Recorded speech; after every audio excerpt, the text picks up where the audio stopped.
Welcome. Let's learn some patches.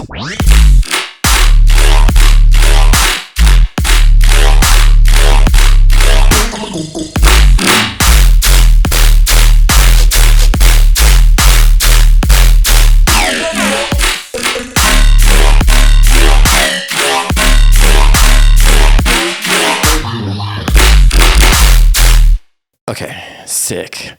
What's up, guys? I'm Dripment. I want to go over some patches with you. I was with one of my students and we were going over one of these ominous patches and just seeing how well put the signal flow was. I think it would be a good idea that we just go over one of these patches together so you guys can have a good idea on the direction you want to go towards when making these super sick RIDDIM sounds. This is what it sounds like. The sound is changing because we're automating the filter cutoff. I'm going to be showing you how we do that. Adding different variations quickly. First things first, we need to add some post-processing. Load up a serum, load up an EQ weight, cut it at 160. We're going to add an OTT. Outputs on 9, 100% dry wet. Saturation, 60% dry wet with 6 decibels of drive. Doing another EQ weight, cutting at 178, kind of turning it down here as well. And just carving the frequencies. This is more to fit it with that song that I'm making, and this EQ8 will be different depending on song. And then we're just measuring the loudness here. We'll go ahead and open up this patch. The one we're using right now is called Dump Truck, and it's not being re-triggered. So we're going to be looking at a couple different sections here. This LFO section, our filter, our main wavetable, as well as the signal flow in the effects section. That's going to be a big part. So let's go ahead and see what he did here. We know that RIDDIM, all these sick basses start with square waves. So right away we see a square variation used here. We're on basic mini, wavetable 3. It's a little bit more squarey, right? Not a perfect square. We are in octave 2. Octave 2 gets us the original sample. And I'm playing note D right now. So we're going to go ahead and turn off basically all of the effects and stuff. We're also going to turn off the filter and we're going to go one by one. We have the sub on too.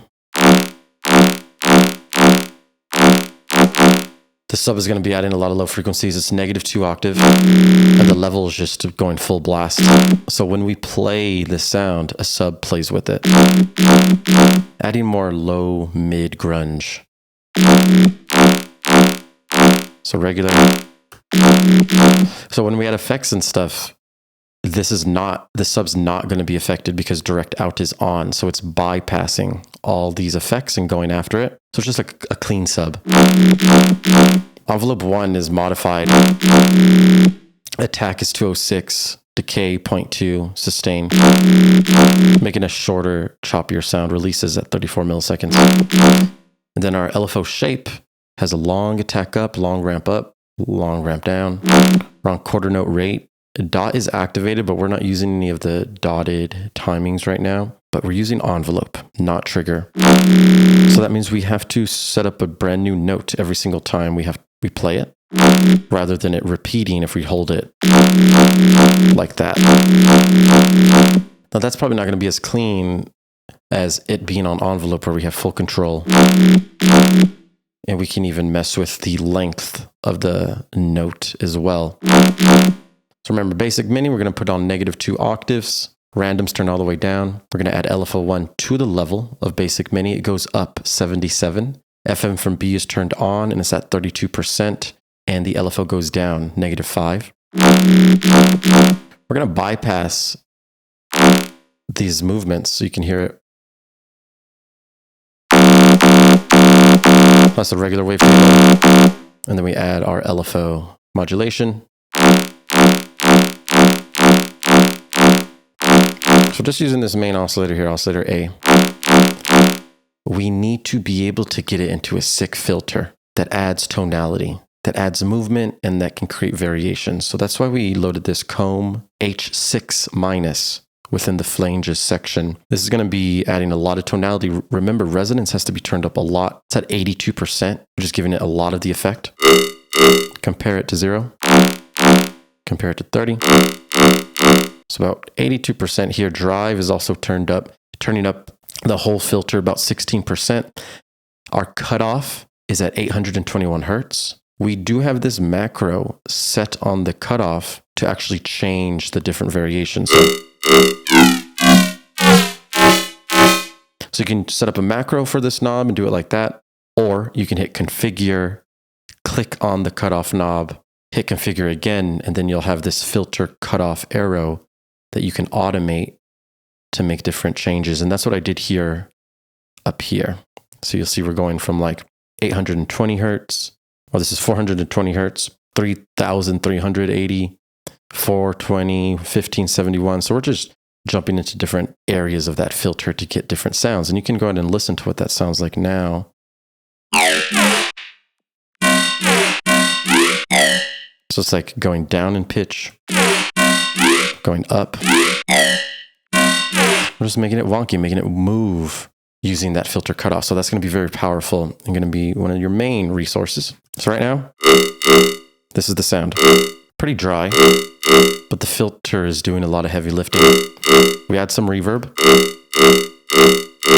This is on 1%. It's very small. Verb size 2, pre-delay 12 seconds. Compressor is next. We're turning up the gain 9.8. Ratio is at 4.1. So a little bit of reverb to add width and space, very minimal. The compressor, compressing it a bit, and we're turning up the gain to 9.8. Compensate. Distortion. Lots of tube, 90%. Crunching the sound. Phaser. Putting it in its own little space. We have the depth all the way down, frequency all the way down, feedback's at 80, and the mix is at 90. So off, on. Phaser's doing a lot as well. EQ is next. This is meant to carve out some frequencies and boost other frequencies. So you'll see this low cut is activated, cutting at 309. We have this notch activated. We're focused in on 9,411 hertz, and we're turning it up 16 dB. Off, on. Cleaning up the sound, getting it ready for the sub, and then the actual magic, the RIDDIM delay. This is a staple in RIDDIM, using this delay. Specifically, BPM and link are turned off. We have feedback turned up to 58%. These left and right are going to make it wide and are going to make it have a metallic tone. So we get that metallic RIDDIM bass here. Before, after. This is huge. The LFO, the LFO is not going to be on these two, but the note is. So we drag the note, we turn it up. So when we change the note, it's going to follow. So when we play different notes on the keyboard, the pitch will be able to follow, which is really helpful because this tonal delay, plays a note, and it's helpful to be able to rise in pitch and fall in pitch when we play different pitches.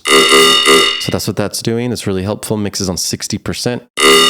Use those RIDDIM delays. Now, like I mentioned earlier, you're going to grab this cutoff knob and start playing with it so you can get different sounds.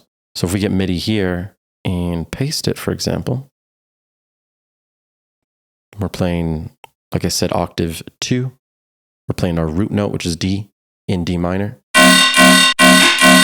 Now you have these repeating, but you can use the automation for that filter cutoff to actually get some cool little variation. So I'll delete all these. Let's say you make your first dot, you can move it up and down, find your starting or favorite frequency.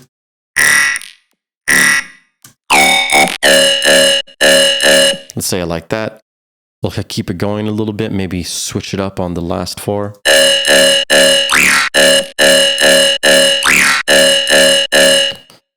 We'll duplicate that pattern. You know, we're just making patterns and making flows whenever we're doing this. And maybe we'll switch it up on this one, not have it go as high.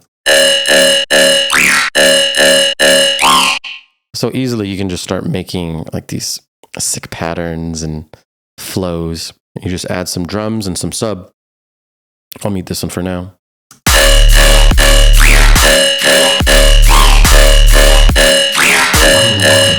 You know, just make it flow with your song. Have a good time. And making these rhythm basses is going to be very experimental, but the main goal is for you to understand the signal flow. You know, we put reverb first, compressor first. We then distort that sound.